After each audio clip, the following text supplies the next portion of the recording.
Masa Rasulullah jadi nabi itu 23 tahun. Terus sampean ingin ngaji paham dalam 1 jam, itu keangkuhan.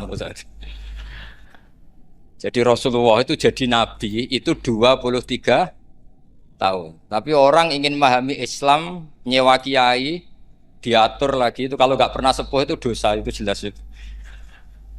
Itu 1 jam ingin paham. Saya punya sekian cerita ini Maulidur Rasul Shallallahu Alaihi Wasallam. Itu dulu zaman Nabi itu ada ayat yang Jibril jauh-jauh dari langit turun ke bumi hanya membawa 1 kalimat. Sehingga syarat seorang mufassir itu termasuk tahu pertanyaan kalimat apa yang hanya satu diturunkan Jibril, yaitu kalimat minal fajr. Jadi dulu awal-awal Islam itu ada ayat kamu makan wakulu washrobu hatta yatabayyana lakumul khaytul abyadu minal khaytil aswad. Jadi kalau malam puasa itu orang boleh makan selagi melihat benang putih sama benang hitam itu belum kelihatan. Tapi kalau sudah kelihatan mana yang hitam, mana yang putih, berarti otomatis imsak. Itu sahabat entah saking lugunya, itu ya benar-benar pasang benang hitam sama putih, dia makan. Nanti 1 jam dari makan misalnya diintip lagi, kok belum kelihatan makan lagi. Mungkin yang istrinya cantik ya kumpul istrinya lagi, kalau tidak cantik ya sudah tidak usah mungkin. Sampai itu jadi perilaku sahabat berhari-hari. Ketika dilaporkan ke Rasulullah, Rasulullah itu tertawa-tawa. Kok ada begitu? Baru Jibril datang menerangkan minal fajr. Jadi benang hitam artinya masih malam, benang putih maknanya sudah fajar shadiq. Itu lama sekali. Saya terus mau cerita tentang sanad ilmu. Jadi Nabi itu 23 tahun. Dan itu tidak gampang, ada fasenya. Bahkan ada fase Nabi itu harus as-sukut anil munkarat. As-sukut anil munkarat itu diilmoni oleh pakar-pakar usul fikih. Apakah as-sukut anil munkarat itu berarti mengekrori kemungkaran? Apa takhirul bayan? Saya ulang lagi pakai bahasa Indonesia. Ketika ada kemungkaran, Nabi diam. Itu diamnya karena nyari momen untuk ngandani. Atau memang diam itu dengan tanda kutip jangan-jangan dianggap ikrar. Makanya ulama usul fikih itu berdebat. Diamnya Nabi ketika melihat kemungkaran di awal Islam itu karena ada ma huwa aham, ada yang lebih penting yaitu menerangkan tauhid. Atau takut itu menjadi satu momok bagi mereka karena Nabi dianggap coro Jawa itu dianggap kecangkeman, sidik-sidik ngeloroi. Nah, perdebatan ulama dalam seperti ini itu penting sekali karena nanti menjadi satu rumus ilmu. Saya berkali-kali berpikir gini, misalnya Anda punya keponakan atau punya anak pacaran. Ada Pak D yang keras sekali, mesti marah. Itu nanti ponakannya nggak sempat dikandani karena main saja nggak berani. Mesti Pak D itu marah. Karena ini Islam garis keras atau garis lurus atau apa nggak tahu. Pokoknya punya garis. Terus ada kelompok Islam yang nggak punya garis, ya nggak punya karakter. Ponakannya pacaran ya santai, malah kenalan pacare ponakannya. Cantik le, kuliah bodoh. Sehingga ponakannya merasa terjustifikasi. Berarti pacaran nggak apa-apa, wong paman saya nggak marah. Natijahnya pasti sama. Yang terlalu mudahanah, yang terlalu baik, hasilnya tidak didik sama sekali. Karena seakan-akan mengakui bahwa itu tidak apa-apa. Yang keras sekali hasilnya juga sama, nggak didik sama sekali. Karena dolan we rawani, kapan didiknya? Nah kira-kira seperti itu. Yang nggak mau berteman sama orang-orang maksiat juga hasilnya sama, meskipun atas nama kebenaran. Aku mau kancanan nang maksiat, ngotori. Hasilnya sama, nggak mau mendidik. Tapi yang mau ngancani juga bahaya kalau terlalu keseringan karena jute aku kenal kiai iki ratu diloroi berarti gak popo kan gitu. Nah ini PR besar dalam umat Rasulullah Shallallahu Alaihi Wasallam. Tadi saya diceritani Mbah Jamal berjuangnya di sini, nata dari kampung yang macam-macam menjadi kampung baik. Dulu saya Duki di Lasem ya gitu. Mbah Mun dulu ya sarang dihimpit 2 kampung yang masalah. Tapi lama-lama terus jadi kampung yang baik lewat tarbiyah, luar biasa. Maka ketika kemungkaran kita biarkan, itu namanya apa? Namanya itu kalau dalam usul fikih itu takhirul bayan. Apa? mengundurkan memberi apa? Penjelasan. Karena sekali tidak dengan definisi ini nanti takutnya dianggap al-iqrar alal mungkar, dianggap ngakui kemungkar. Nah, saya termasuk orang yang sangat usuli ya, sangat memahami Quran, hadis itu secara disiplin ilmu usul fikih. Nah, kenapa itu satu keharusan begini logikanya? Saya ulang lagi, Nabi jadi Nabi itu 23 apa? Itu yang menyokong beliau jadi Nabi itu orang Nasrani dan orang Yahudi. Karena itu satu-satunya perangkat yang harus dipakai. NU belum ada, sama nggak usah GR bela Nabi. NU pas itu belum ada. Maulid Nabi itu yang kangelan tuh Abu Lahab, bukan pengurus NU. Sampai sekarang dalil Maulid itu masih pakai Abu Lahab. Jadi ini ya NU itu termasuk organisasi yang luar biasa. Abu Lahab ya jadi dalil. Jadi Abu Lahab dengar kalau iparnya Abu Lahab itu iparnya Aminah, iparnya Sayyidah siapa? Dengar Aminah lahir, nggak punya suami, saking senengnya candalemnya beliau, Pak, itu dimerdekakan. Ya setidaknya untuk hari Senin tak sebut beliau, karena pas soleh. Nanti Selasa Rabu sudah. Itu dimerdekakan. Saya yang kiai kecil saja nggak bayangkan kalau pagi-pagi tidak punya anak dalam yang bikin kopi siapa, yang mencucikan siapa, yang nyapu rumah. Tapi Abu Lahab saking senengnya punya ponakan itu dikasihkan, sudah Suwaiba kamu pakai saja, sudah biar melayani kamu, ngurusin kamu. Jadi saya bayangkan hari itu Abu Lahab itu mungkin bikin kopi sendiri, nyapu sendiri demi. Nah itu sama Allah dikenang sehingga yukhaffafu anhul adzabu yaumal isnan, itu masyhur. Idza kana hadza kafiron jaa dhammuhu bi tabbat yadahu fil jahimi muhal lada ata annahu fi yaumil isnaini daiman yukhaffafu anhu lisururi bi ahmada famadzannu bil abdil ladzi kana umruhu bi ahmada masruran wa mata muwahhida. Ini Abu Lahab yang kafir, hormat Maulidur Rasul saja dapat takhfiful adab, apalagi yang mukmin. Jadi itu satu-satunya dalil Maulid, itu dalilnya Abu Lahab. Ya makanya terus kita itu dibully sama kelompok sebelah, dalil kok Abu Lahab. Tapi saya pastikan awal Islam itu yang menjadi perangkat nubuwah itu hanya Yahudi dan Nasrani. Karena yang lainnya nggak tahu Nabi itu apa. Saya beri sedikit cerita, Nabi itu umur anggap saja kita ikut kaul yang 12 tahun saja. Sebetulnya ada beberapa perdebatan, ada yang bilang 9, ada yang bilang 12. Tapi yang debat tidak usah didengerin, sama-sama nggak tahu kok ngotot. Kadang orang debat yang lucu, sama-sama nggak tahu kok ngotot. Anggap saja 12. Nabi datang ke Syam, Syam itu ya sekitar Syria, Lebanon, Palestina itu Syam. Itu pertama yang tahu kalau beliau Nabi itu ya rohib. Rohib itu terjemahnya ya pendeta. Rohib, Bukhairah, nemuin Abu Thalib, itu siapa? Ini anak saya. Terus ditanya lagi, ini siapa? Ini anak saya. Sampai 3 kali. Terus sampai Abu Thalib itu agak tersinggung. Memangnya masalahnya apa kalau dia anak saya? Terus Ibu Bukhairah bilang gini, semua alamat Nabi pada anak ini itu ada semua, kecuali kecelakaannya satu, anak kamu. Loh memangnya masalahnya apa? Karena alamatnya Nabi di Taurat dan Injil itu yatim. Sementara ini punya bapak kamu, ini masalah. Jadi dilihat macanya sudah memenuhi kriteria, semua memenuhi kriteria kecuali satu, karena punya bapak Abu. Akhirnya Abu Thalib ngaku, ndak, ini ndak anak saya, ponakan saya. Akhirnya diketahui kalau ini benar-benar calon Nabi. Pertama yang tahu siapa? Pendeta. Karena yang punya khazanah kitab samawi itu ya para orang Nasrani dan Yahudi.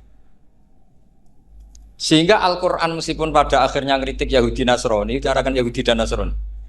Karena satu-satunya yang masih punya kitab samawi itu Yahudi dan Nasrani, meskipun sebagiannya sudah dirubah-rubah. Alamat pertama itu seperti yang diceritakan di Berjanji, afi ainaihikum, matanya dilihat. Terus perlakuan pohon. Saya pernah di pohon itu, pohon nubuah. Itu umurnya ribuan tahun. Itu kalau Nabi duduk misalnya di arah barat, matahari dari barat, normalnya akan kena kesetrong matahari. Itu yang rubah itu dahannya. Jadi Nabi itu orangnya lugu, duduk aja nggak mau mikir. Memang syaratnya Nabi itu nggak boleh mikir, harus ummi itu lugu. Nggak boleh Nabi mikir besok makan apa, terus jabat apa, itu nggak boleh. Itu udah Nabi itu, maklar itu. Nabi itu nggak boleh mikir. Makanya Quran nyifati Nabi itu makun tata drimal kita bualal iman. Kamu itu tidak tahu kitab itu apa, iman itu apa. Jika Nabi itu nggak bisa jumpa pers, nggak bisa. Nabi kok memaklumatkan wah saya tadi malu, nggak bisa. Nabi itu justru bagus keliru pertama jadi Nabi. Nabi pertama ketemu Jibril itu dikira malakul maut, dia lari ketakutan. Zamiluni Khadijah saya ini takut itu tadi ada malakul maut, saya takut. Sama Khadijah dikemulin. Jadi Nabi itu nggak tahu kalau itu malaikat siapa? Jibril. Jibril nggak bisa dia kenalan nggak di seminar. Ini malaikat Jibril pernah kuliah di sini nggak bisa seperti itu. Jibril itu ya aneh. Pertama ketemu Nabi, Iqra ya Muhammad, kamu harus baca ini. Kata Nabi, Nabi Qur'an saya tidak bisa baca. Harus bisa. Dipaksa sampai 3 kali Nabi terjawab, saya tidak bisa baca. Terus kata Nabi kenangnya Tony, saya didekap. Kamu harus bisa baca. Setelah baca dilepas Nabi lari pulang. Pulang terus bilang ke istrinya Zamiluni. Ini secara nahwu agak aneh karena mukhatabahnya perempuan satu, harusnya Zamilini. Kalau untuk perempuan harusnya idribi ya, unsuri gitu. Tapi karena Khadijah dihitung ahl itu keluarga, maka Nabi pakai khitab apa? Mudzakkar jamak Zamiluni. Jadi Nabi nggak tahu kalau pertama jadi. Karena syaratnya Nabi harus ummi. Justru karena ummi itu orisinil, semua yang dikatakan Nabi pasti dari wahyu. Nanti Nabi sampeyan mikir, saya besok ngomong apa ya supaya orang tertarik. Makanya kamu gak akan jadi Nabi. Selain sudah ditutup juga bahaya ini karena tadi. Makanya saya ngaji itu ya sekenanya saya tidak pernah ngaji itu mikir. Karena ngaji itu menarik enggak itu terserah nasib. Kalau nasib sedang baik, kamu tidak paham gini, wah Gus Bae ilmunya tinggi sampai kita tidak paham itu kalau nasib sedang baik. Kalau nasib tidak baik, ngomong sudah enak apa, wah sebulet tuh. Jadi sebetulnya ini masalah qalb. Allah yang muqallibal qulub. Kayak kamu kelihatan serius itu kalau nasib sedang baik dianggap pemikir. Kalau nasib sedang nggak baik, wong kok merengut terus, mesti begitu. Kalau kamu nasib baik, sering guyon, mesti orang komentarnya alhamdulillah itu ceria, gampang syukur. Kalau nasib nggak baik, kiai kok guya-guyu, jelas kan gitu. Sehingga Nabi itu memang nggak boleh mikir. Sehingga diistilahkan makun tadri mal kitab walal iman. Kamu itu tidak tahu Muhammad kitab itu apa iman. Justru itu bagus. Nggak tahu itu bagus kalau untuk Nabi. Kalau untuk apa? Sehingga orisinil datang ke Khadijah Zamiluni. Jawabannya Khadijah lucu. Kamu betul ketemu orang seperti ini ke makhluk seperti ini nih. Iya kata Nabi. Itu Khadijah itu kacaunya bukan main. Khadijah itu kacau. Khadijah itu kubro, masuk manaqib yang dicintai Mbah. Ini mbah-mbahnya Habib, ini Muhammad bin Anis. Khadijah bilang gini, ya gini saja Mas. Suatu saat kalau teman kamu itu datang bilang ke saya. Ya kata Nabi, nggak ngerti kalau ini dites. Suatu saat Jibril ini datang lagi. Nabi juga, ini loh temanku. Kalau bilang Jibril ini temanku datang lagi. Khadijah fahasarat an fakhidhiha. Masyhur itu di riwayat. Apa pahanya agak dibuka. Mas, temanmu masih, lari katanya. Terus setelah lari ditutup lagi. Temanmu datang lagi. Iya datang lagi. Absyir ya Muhammad, kamu harus senang. Itu benar-benar kamu itu Nabi. Jadi Khadijah punya sekian definisi. Kalau Nabi betul itu melihat apa malaikat betul itu melihat aurat itu pasti lari. Jadi dibuka. Ternyata Jibril lari. Khadijah ini tidak tahu, yang tahu Nabi. Nabi ya nggak tahu kalau dites. Kalau Nabi tahu, kok ngene nak dites ya. Jadi ini mungkin. Jadi Nabi itu nggak tahu kalau dites. Mas kalau temanmu datang bilang saya. Setelah pas Nabi sama Khadijah, Jibril datang. Masyhur itu fahasarat an fakhidhiha. Dibuka, temanmu masih Mas, lari gitu. Ditutup lagi. Sekarang gimana Mas? Datang lagi. Kamu harus seneng, kamu Nabi betul. Karena kalau itu setan, wah mesti seneng nonton aurat kan. Itu Nabi tidak tahu kalau dites. Kalau sampean kan tahu kalau mau dites istri. Sampai mulai kata tong wedok liya toko mesti bojo mbak servis untuk menutupi semua keburukan itu. Itu Nabi. Uniknya terus Khadijah. Nabi jadi Nabi sama Khadijah itu tahu dulu Khadijah. Nabi nggak tahu kalau mau jadi Nabi, tapi Khadijah tahu. Sehingga ketika umur 25 tahun Nabi sebagai pedagang, Khadijah itu ngirim mata-mata namanya Maisarah. Maisarah itu nama lelaki. Saya tambahin lagi Maisarah nama lelaki. Nanti kalau kamu mengartikan nama perempuan, oh berarti Nabi kemana-mana punya perempuan. Enggak, Maisarah itu nama lelaki. Maisarah dikirim Khadijah terus. Gimana Muhammad di perjalanan? Tudhilluhul ghamamah tuti'uhus sahaib. Kemana-mana dipayungi oleh mega, oleh awan. Sekian informasi ke Rasul ke Khadijah itu dimasukkan semua ke Khadijah. Tapi betapa kecewanya Khadijah ketika Nabi nikah umur 25 tahun, Khadijah umur 40 tahun. Itu kok gak jadi Nabi. Itu mulai kecewa sido jadi Nabi tahu. Makanya ketika tahun ke-40, berarti Nabi umur 40, cerita ketemu tadi Jibril, sebenarnya Nabi nggak tahu itu Jibril, nggak bilang Jibril. Itu Khadijah senangnya bukan main. Karena apa yang dibayangkan dia terjadi. Fa wa la yuzika wa abadan innaka la tasilur rahim wa tahmilul kalla wa taksibul maqdud wa taqridu fa wa tu'inu ala nawaibil haq. Lah bahasa Pak Said Akil, syarat jadi rais Suriah harus hafal katanya gitu. Sonono syaratnya jadi ulama. Saya ini jadi ulama sebelum di NU. Banyak kata Mbak Mun dulu guyon kiai ono loro, ono kiai sing ning NU, berarti kiai sik lagi ning NU. Ono sing kiai NU nak gak pengurus NU ada di kiai gitu kan. Itu guyonannya Mbak Mun. Akhirnya Khadijah itu sempurnanya bukan main karena pernah ragu 15 tahun.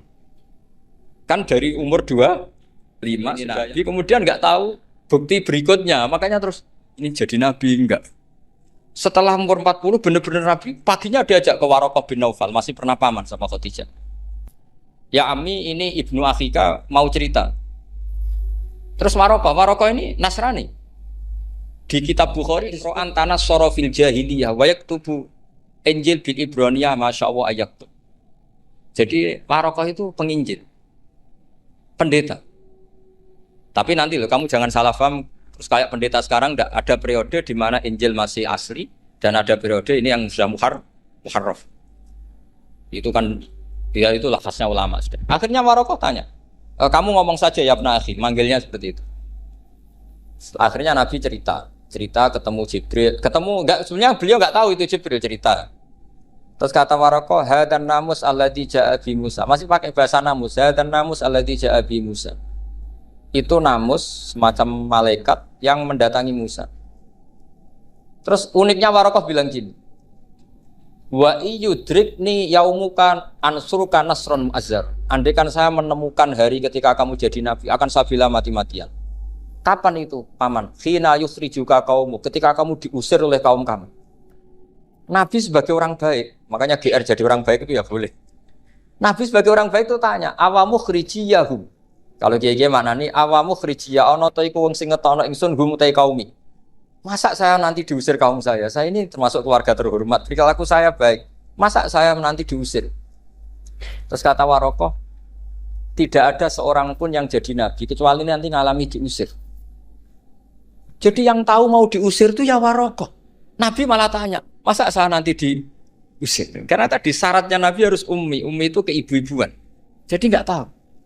Tapi nggak tahu di Nabi itu sifatu madkhin, sifat pujian, bukan sifatu naqsin, sifat apa? Kekurangan.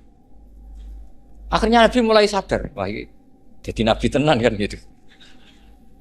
Jadi saya ini termasuk orang yang sangat-sangat susah ketika orang ingin belajar Islam itu instan. Dulu Nabi jadi Nabi itu 23 tahun.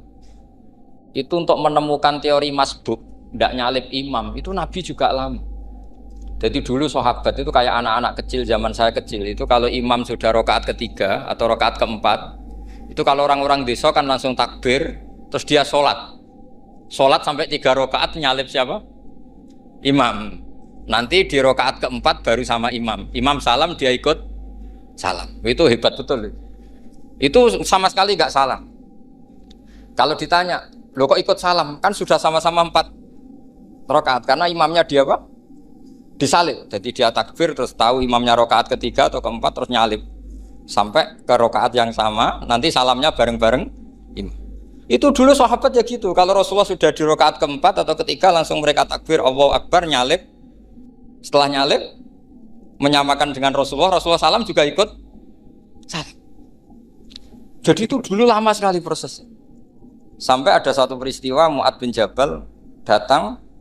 Kemudian Nabi sudah sholat, berarti masbuk kalau dalam bahasa fikih. Mu'ad langsung ikuti Nabi, setelah Nabi salam baru Mu'ad menambahkan jumlah rakaat yang tertinggal. Terus semenjak itu jadi sunnah Jadi sunnatan mutabaah kalau masbuk ikut imam, kemudian hanya menambahkan rokaat yang apa? Tertib. Itu 23 tahun. Jadi saya ngisi 20 menit yang nggak paham, 2 jam yang nggak paham, 3 jam yang nggak mungkin paham. Daripada gitu ya 20 menit saja. Ya itu betul, karena saya tidak punya kemampuan untuk itu. Saya masih ingat, saya ngaji umum pertama itu di hallnya abahnya Pak Hamid Pasuruan di Lasem. Kedua di Pak Hamid Pasuruan kemarin. Terus tadi di Kiai Robah Maksum, itu ajudannya 3 kali ke saya tidak mau. Kiai Robah datang sendiri, sudah sepuh dituntun. Saya ini agak-agak soleh lah, kalau sama orang sepuh itu pengapesan. Masih ingat lah aturan mainnya laisa minna walam yarham saghirana wa yuwaqqir haqqa kabirina. Tapi yang sepuh betul kayak Mbah Jamal itu sepuh betul. Ada sepuh gaya-gayaan tidak mau. Karena memang Mbah Jamal itu besanan sama saya, Mbah Sahal itu misanan saya, misanannya Mbah saya. Terus dapat Mbah Nafisa ya keluarga sini. Saya teruskan kalau Mbah Robah itu faktornya sanad. Robah bin Maksum, Maksum ini muridnya Mbah siapa itu? Fakih Mas Kumambang. Mbah Zubair dulu ya ngajinya sama Mbah Fakih apa? Mas Kumambang. Kemarin seminggu yang lalu saya di Pondok Termas ya faktornya sepuh.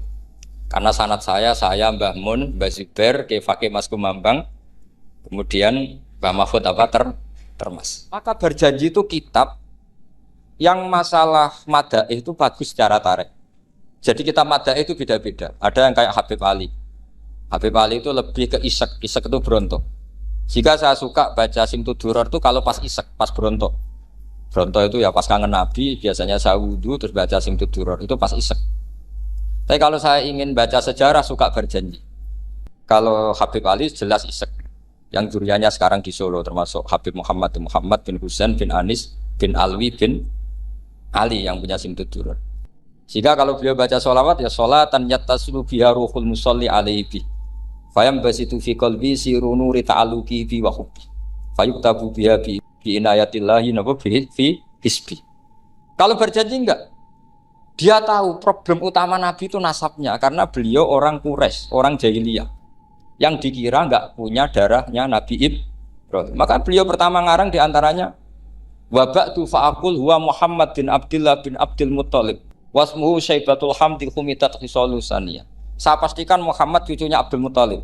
Dia yang punya pintu yang mau masuk ke Ka'bah namanya Babu Bani Syaibah. Itu nama lain dari Abdul Muttalib. Terus diteruskan.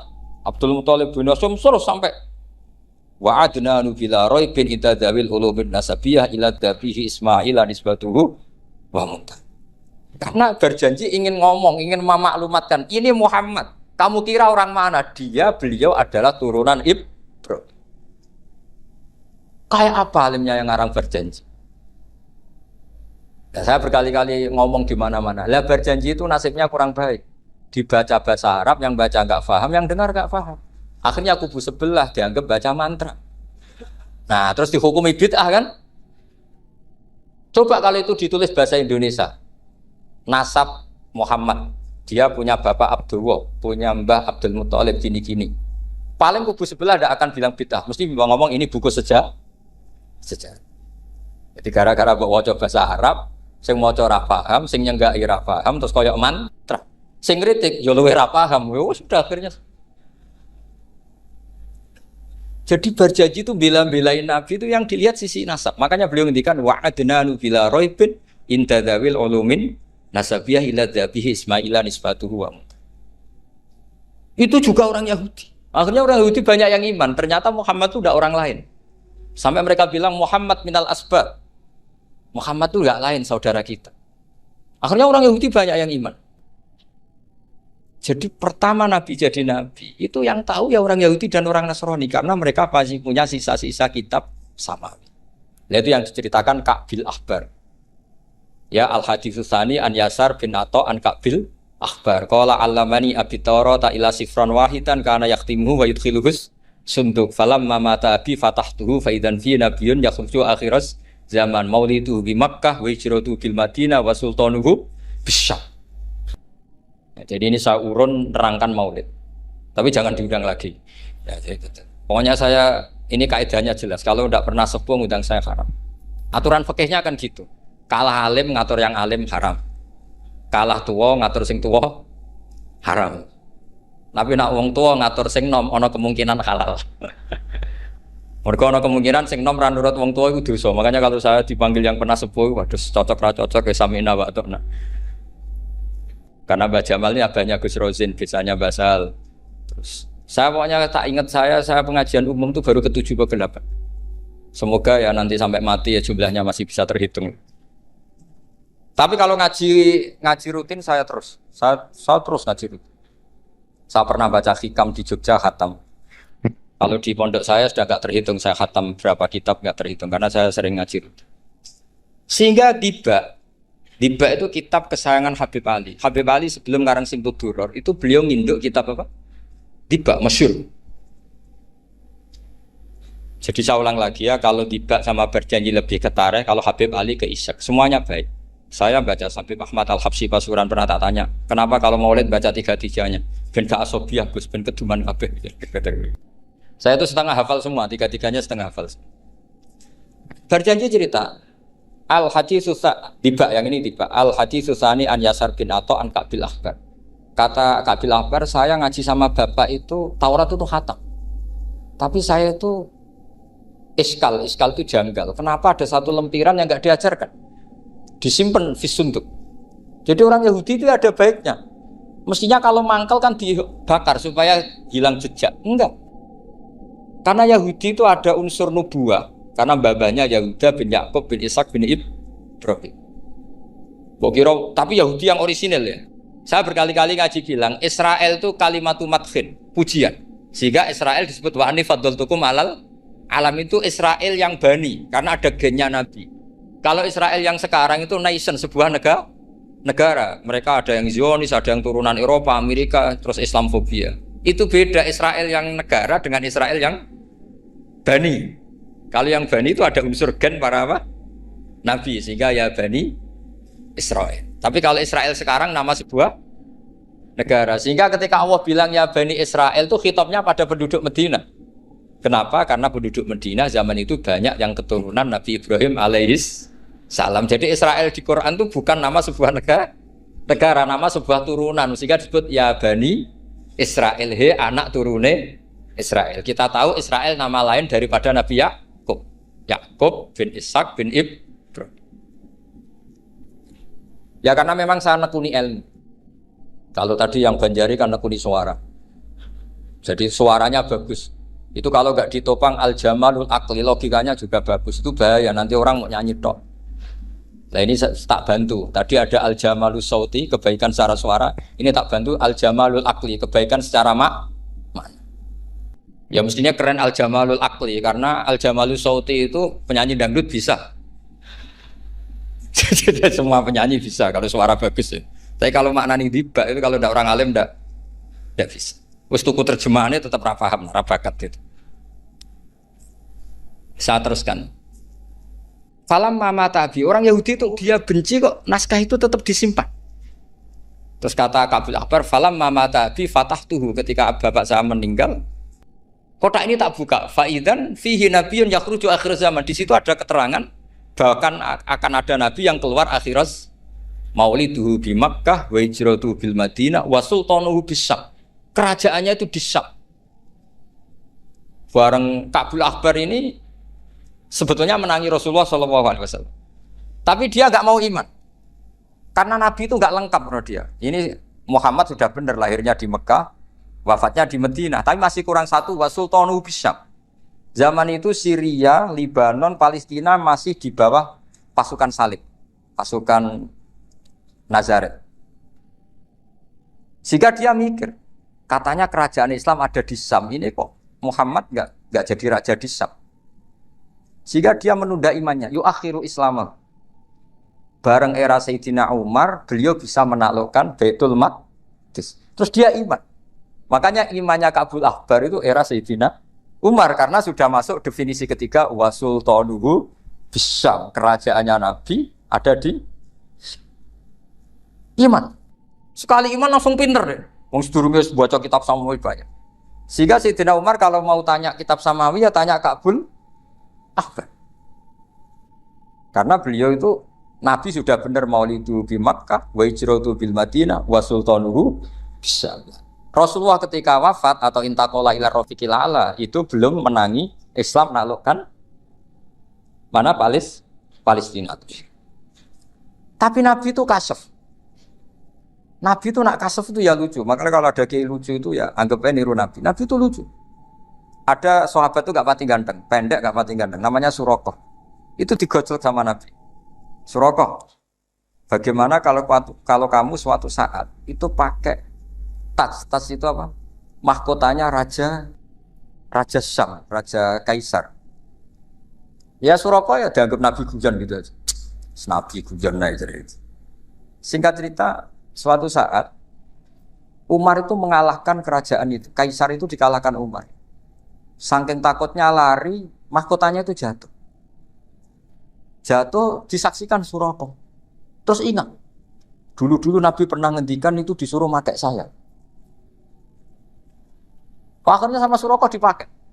Ya tetap orang ganteng, orang ganteng. Padahal sudah pakai mahkota guys. Karena setelah dipakai, kata Umar, ikhla'ha. Itu dicopot. Mau saya pakai untuk Baitul Muslimin, untuk Baitul Mal. Kata Surakoh, bukankah Nabi ngendikan kalau ini yang pakai saya? Jawabnya Umar, innama yaqulu Rasulullah lital bisaha, walam yaqul litam likaha. Kata Nabi hanya ngendikan kamu disuruh pakai, tapi tidak disuruh memiliki. Kayak apa Rasulullah kasefnya? Itu kata orang-orang yang pernah ke Turki. Saya belum pernah ke Turki, tapi saya hafal hadis sahih ini. Itu ditulis di masjid Turki itu. Lataf tahunnal Konstantinia. Kamu akan bisa mengalahkan pasukan Konstantinopel. Itu dikalahkan setelah 1000 sekian tahun dari wafatnya Nabi. Kayak apa kasefnya Nabi? Karena Nabi wa ma yantiqu anil hawa in huwa illa wahyu. Coba kalau Nabi kayak pengamat, ngomong apa yang kira-kira terjadi? Wah itu kan mesti keliru semua karena berdasar akal. Tapi kalau Nabi berdasar apa? Kasuf. Kasuf itu satu apa? Kenyataan yang dipertontonkan Allah Subhanahu wa taala. Terus kedua, alamat Nabi itu pakai sandi. Sandi itu sesuatu yang enggak jelas tapi menjadi jelas bagi ahlinya. Saya ulang lagi, sandi itu kayak sandi di militer itu. Atau sandi di KPK itu ada sandinya. Sandi itu ya kata sandi. Saya pernah diceritani Pak Busro Muqaddas ketika ketua KPK itu lucu. Wah, sandinya koruptor saya tambah kacau Pak. Itu kalau bilang uang, itu kalau yang kemarin rame kan apel Amerika sama apel Malang. Kalau apel Amerika berarti US apa? Dolar, kalau apel Malang berarti apa? Setelah KPK tahu sandinya diganti Ustadz. Jadi koruptor kalau mau korupsi nelpon temannya. Loh ini Ustadznya sudah siap loh, kamu gak ikut pengajian. Itu sempat penyadap KPK itu gak mau ngecek. Masa orang pengajian dicek. Ternyata ya gak ada acara pengajian. Ustadz itu maknanya uang. Koruptor saking ngerti itu disadap KPK itu sandinya gimana? Datang nggak ke sini, ini ustadznya sudah siap, ini ada pengajian. Hampir KPK itu nggak ngecek karena pengajian, ustadznya sudah siap. Setelah digerebek ternyata ustadz tuh sandi dari makna apa? Uang, gak kurang ajar itu ustadz katanya. Jadi kalau di sini ditangkap KPK berapa ustadz ini sudah? Ada Habibnya lagi, ada Habib Muhammad ini. Nah, Al-Farisi itu pemikir, dia orang Persia. Di mana-mana orang Persia itu pemikir. Persia itu kalau sekarang ikut Iran. Itu dia ngaji lama sekali sama pendeta-pendeta itu. Kebetulan dia punya pendeta yang belum muharraf, belum muharrif atau belum muharraf. Kalau muharrif orangnya, kalau muharraf itu kitabnya atau bukunya. Setiap dia ngaji sama pendeta dikasih tahu. Terus kecewa beberapa kali, walhasil ketemu pendeta yang benar. Sudah, kamu tidak usah ngaji sama saya. Kamu datang saja ke Yasrib, ke Madinah sana, ke Yasrib. Di situ Nabi akhir zaman sekarang sudah ada kan. Ini yang ngomong pendeta. Ya.